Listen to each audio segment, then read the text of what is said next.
disciples, and I will pray the Father, and He will give you another helper, namely the Holy Spirit, that He, the Holy Spirit, may abide with you forever.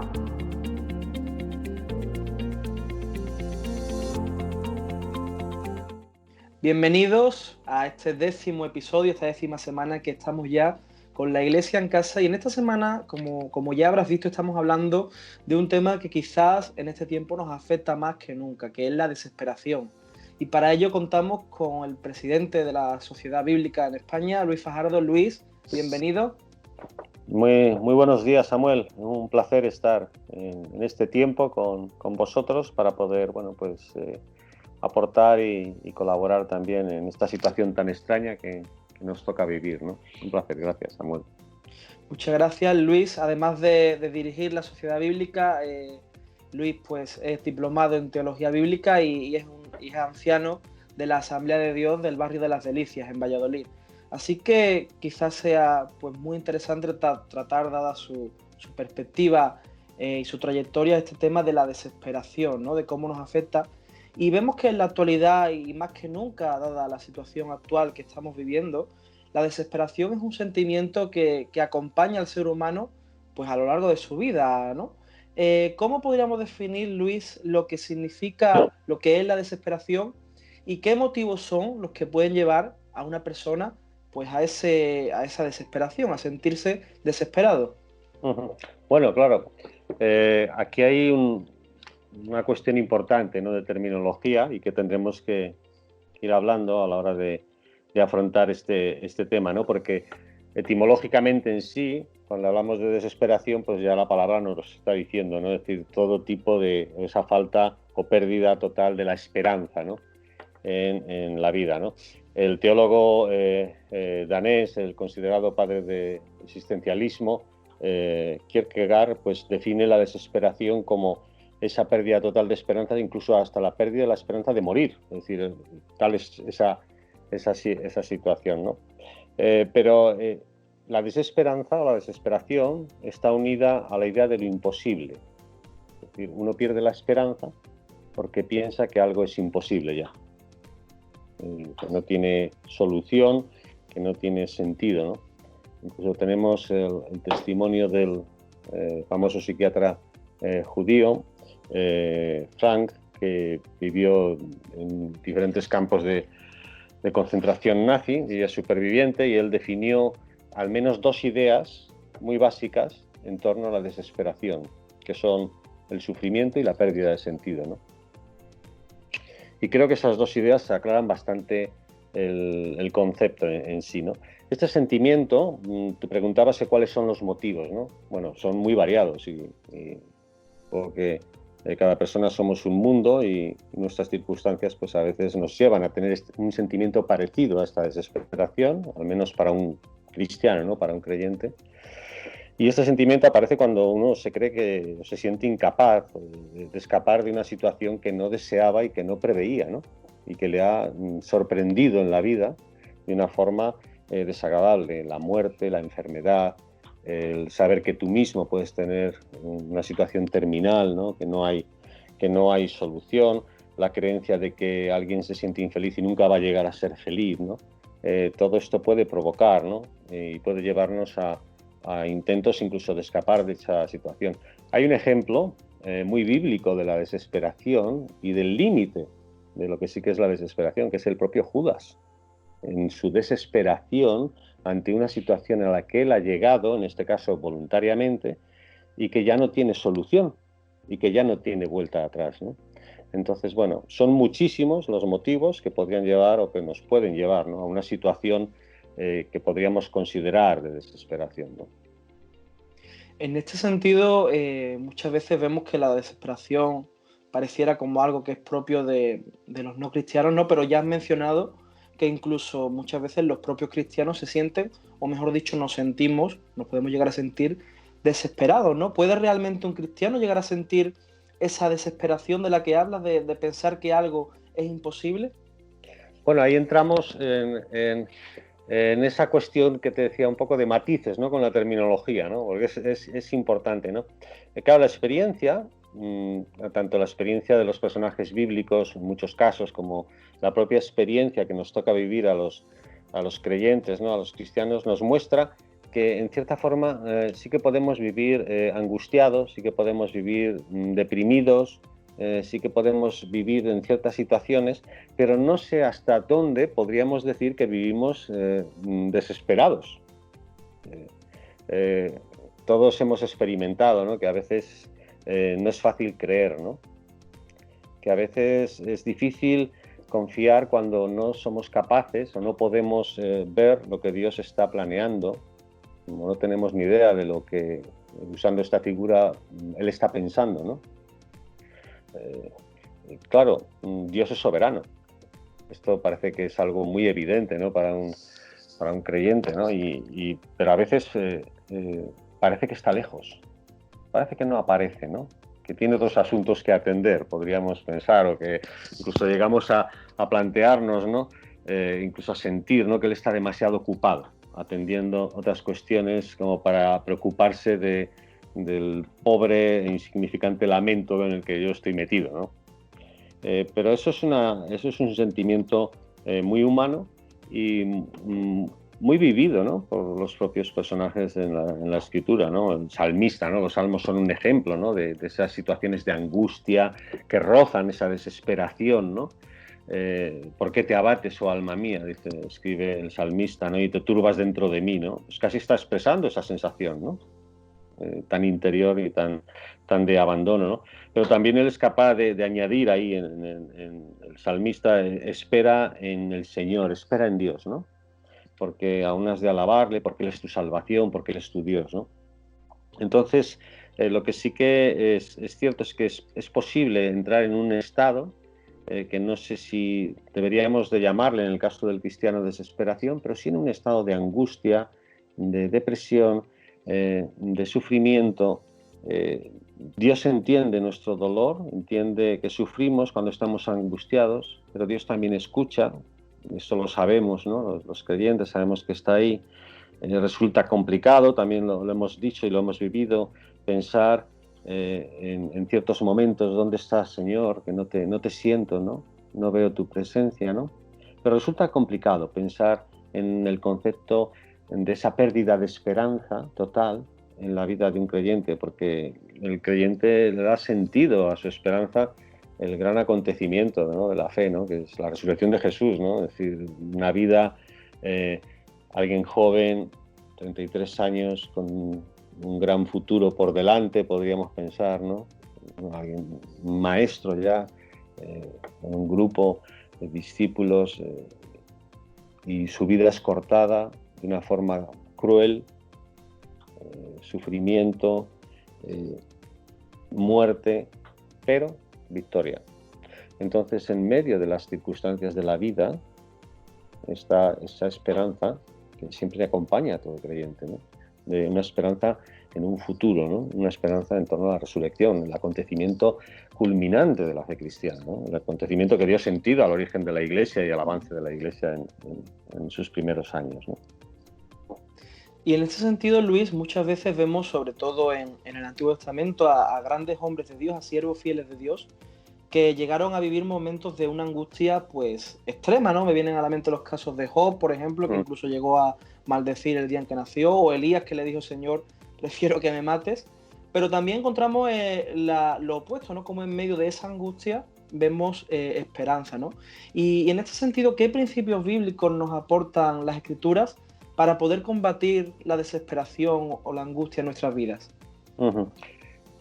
Bueno, en base a todos estos ejemplos que tú mencionas y muchos más, ¿no? Que hay en la Escritura, sin duda nos ayudan, ¿no? Y nos dan algunos principios muy básicos, entiendo. Es curioso observar cómo en medio de la desesperación se puede clamar. El Salmo 22, que Jesús expresará esas palabras en la cruz, ¿no? Dios mío, ¿por qué me has abandonado o me has desamparado, ¿no? ¿Cómo es posible clamar a alguien que en principio no está? Porque estás diciendo, si me has abandonado, no estás, ¿no? Entonces, lo primero que nos enseña, uno de los primeros principios bíblicos que nos enseñan es la necesidad de clamar a Dios en medio de las crisis de la vida, ¿no? El mismo Señor Jesús, en medio de su situación angustiosa, no desesperada, angustiosa, ante el futuro inminente que tiene por delante, ¿no?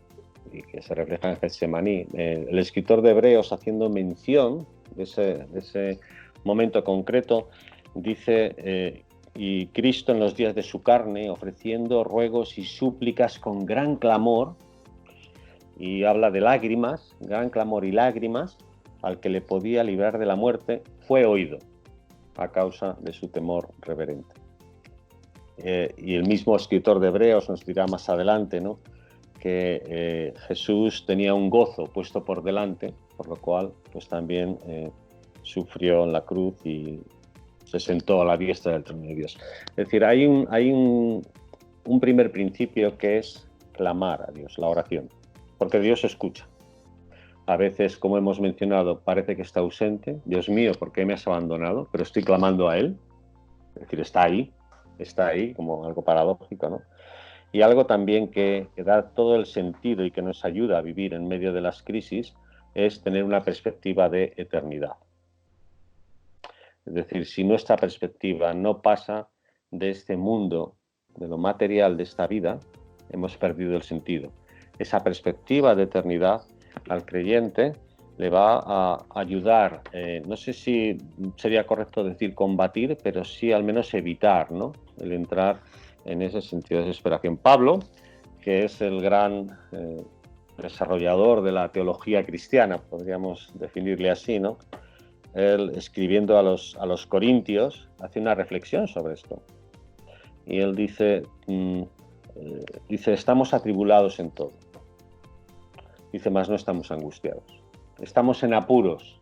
Fíjate los apuros que tuvo que pasar Pablo, ¿no? Pero mas no desesperados. Perseguidos, mas no desamparados, derribados, pero no destruidos, etcétera, etcétera, ¿no? Entonces, este concepto es importante porque Pablo tiene muy claro ese concepto.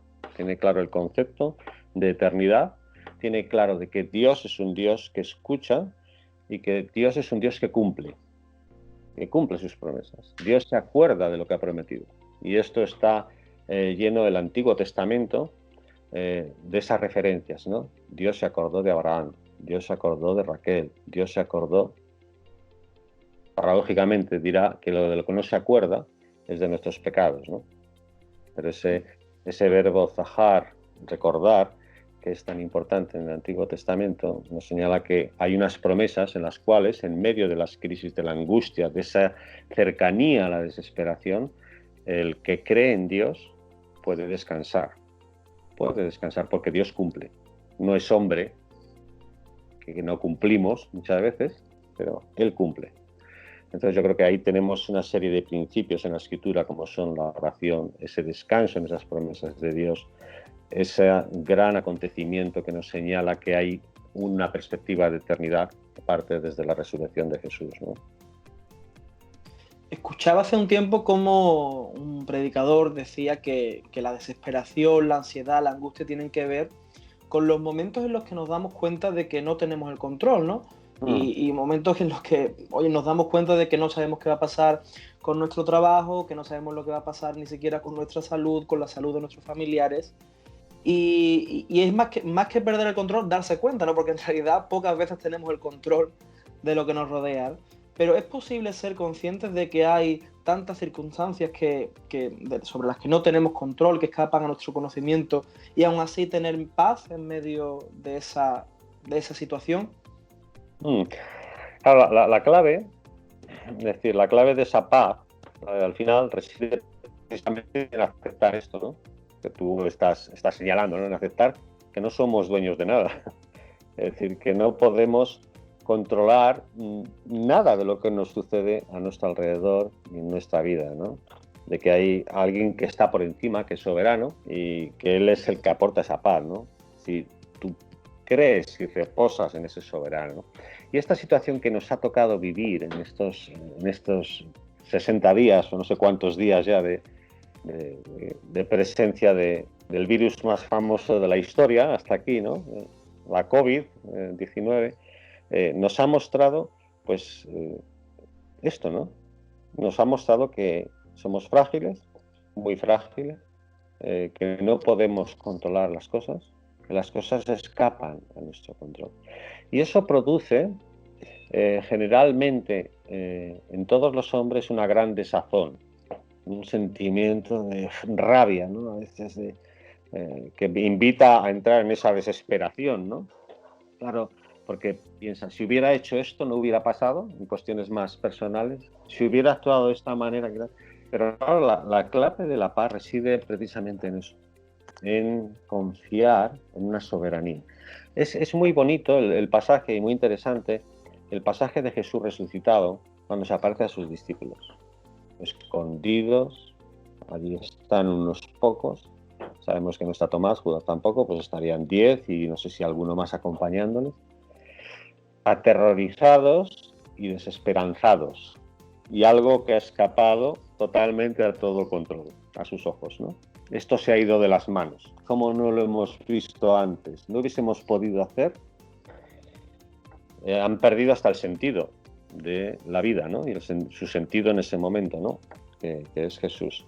Y Jesús, cuando se aparece ahí, lo narra Juan en el capítulo 20 de su Evangelio, cuando se aparece ahí y se muestra todo ese contexto de las puertas cerradas, estaban reunidos los discípulos, tenían miedo, esa sensación, ¿no? Y él les dice, paz a vosotros. Es lo primero que les dice. Es el saludo característico, probablemente, ese shalom, pero lleva también otras connotaciones, ¿no?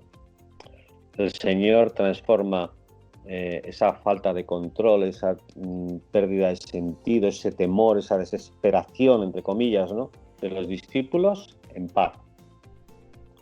Y lo quiere transformar porque es lo que ellos necesitan. Necesitan tener paz en su vida. No hubiera sido sorprendente que les hubiera reprochado su incredulidad, que les hubiera dicho, hombre, pero no os enterasteis, les hubiese reprochado incluso ese momento de desesperación que estaban viviendo, pero su primera palabra a ellos es paz.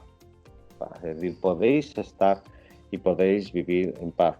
No somos dueños de nada, no podemos controlar nada, no nos gusta esa sensación de que no podemos controlar nada, porque nos gusta controlarlo todo, pensamos, ¿no?, que las cosas van a ir mejor así, y ahora lo estamos viviendo de esa forma especial. Pero la clave de todo es confiar en creer que hay un soberano que tiene un gran interés en las personas, en los que creen en él, que tiene un gran interés en ellos, a pesar de que a veces las apariencias parezcan mostrar lo contrario, ¿no?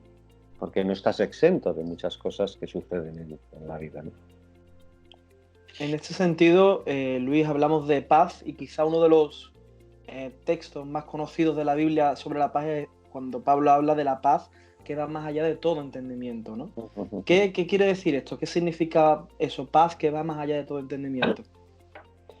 Bueno, yo creo que el mismo Jesús, ¿no?, nos da un poco la clave, ¿no? Cuando él les dice a sus discípulos también en Juan 14, les dice, la paz os dejo, mi paz os doy, yo no os la doy como el mundo la da, no se turbe vuestro corazón, no tengáis miedo, ¿no? Ahí se asocian todas esas ideas, es decir, esa paz que Jesús ofrece y de la que Pablo habla es una paz que consiste en creerle a Dios, de confiar en que Él dará solución, que lo hará a su manera, esto es muy importante, no a la mía o no a la que yo preveo, porque como no lo controlo, lo dará Él a su manera, que será siempre la mejor. Y esa paz que habla, de la que habla Jesús y de la que habla Pablo, contempla cosas que nosotros no podemos entender. No podemos entender los designios de Dios ni cómo Dios actúa. Solamente podemos confiar en que son los mejores. Por eso esa paz supera todo tipo de entendimiento. No se puede entender, pero sí que puede producir esa sensación de paz. La decisión de estar con Jesús proporciona, en base a confiar en Él, esa paz. Es decir, nuestra Nuestra confianza puede ser defraudada por los hombres, puede ser defraudada por el conocimiento, por el pensar en entender todas las cosas, por el mundo en general, pero Jesús es honesto con los suyos, ¿no? Porque Jesús se va a manifestar como la auténtica paz, porque Él es la verdad, ¿no? Porque Él es el único que es capaz de declarar. Él no dice, yo os voy a enseñar la verdad. Él dice, yo soy la verdad, ¿no? Entonces esto es algo que no se entiende, ¿no? Y que es difícil de entender, porque esa paz supera todo tipo de comprensión. Porque Dios es Dios. Nosotros somos hombres. Nosotros no podemos entrar en la mente de Dios. No podemos entender la forma de actuar de Dios. Simplemente podemos disfrutar de la paz que nos puede proporcionar Dios. En ese sentido, yo creo que es en el sentido en el que Pablo, siguiendo muy bien las palabras de Jesús, trata de emplear esa expresión, ¿no? Una paz que supera todo tipo de entendimiento. Esto es incomprensible. ¿Cómo era comprensible o cómo podría ser comprensible en medio de una sociedad como la del siglo I? Los creyentes eran perseguidos, podían vivir con alegría y podían buscar el cómo ayudar y participar en su sociedad y ayudar a la gente que tenían alrededor. Y vivían en paz. ¿Cómo es comprensible esto? Esto no hay quien lo entienda. Esto no tiene sentido. Entonces es algo que supera ese concepto, quizás tan finito, ¿no? y tan pobre de los hombres que tenemos del entendimiento, ¿no? Que queremos ponernos al mismo nivel, ¿no? Y Dios está a un gran nivel por encima de nosotros, ¿no? Y Luis, por cerrar este tiempo tan interesante, ¿qué consejo nos darías, qué consejo práctico, para evitar caer en esa desesperación de la que nos hablabas? Bueno, yo creo que hay un consejo que yo creo que es importante, y es no magnificar nuestra situación.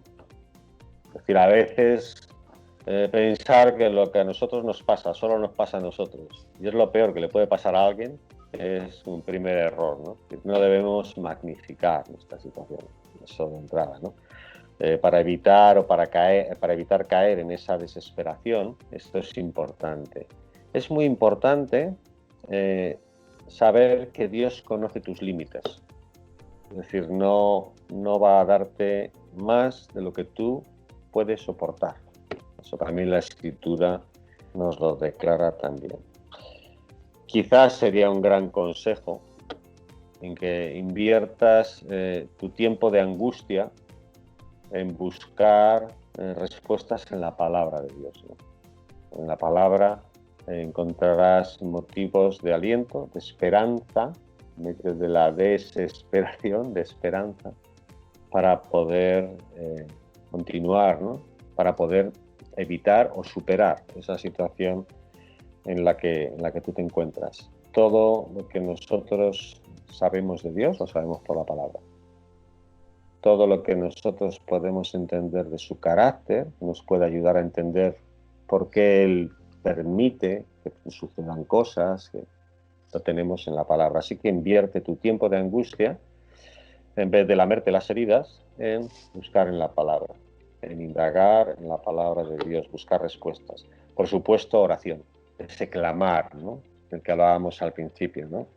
Como clamaron todos estos ejemplos bíblicos en medio de sus luchas, incluso el mismo Señor Jesús, antes de ir a la cruz y en la cruz, ¿no? Y hay también una faceta que es importante, que es compártelo. Compártelo con tu hermano. Habla con tu hermano de tu situación. Con alguien que tengas cerca, ¿no? Alguien que no que sea alguien que te vaya a aconsejar, sino que sea alguien que te escuche. Necesitas escuchar, necesitas ser escuchado, ¿no? Necesitas contar y que te escuchen. Y descansa en tu Señor. El Señor es muy cercano en esto, ¿no? Venid los que estáis trabajados, los que estáis angustiados, los que estáis cansados. Y Él dice al final de ese texto en el Evangelio, mi yugo es fácil y ligera mi carga, ¿no? Es decir, es como si Él estuviera prometiendo un escape, un alivio de esa ansiedad, de esa incertidumbre, de esa falta de sentido. Y me gusta esa expresión del yugo, porque es como si dijera, mira, estás bajo un yugo que no puedes soportar, prueba a llevar el mío, que es fácil y ligero.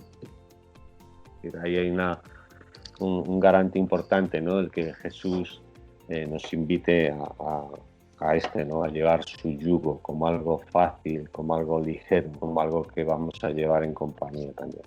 Supongo que un poco más o menos podría ser ese el resumen de lo que se podría decir como consejo, aunque no es nada nuevo, porque todo está ahí, todo está en la escritura.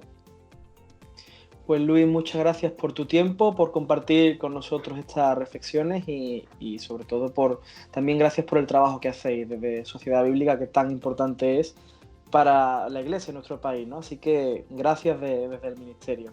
Muchas gracias, Samuel. Muchas gracias por todo.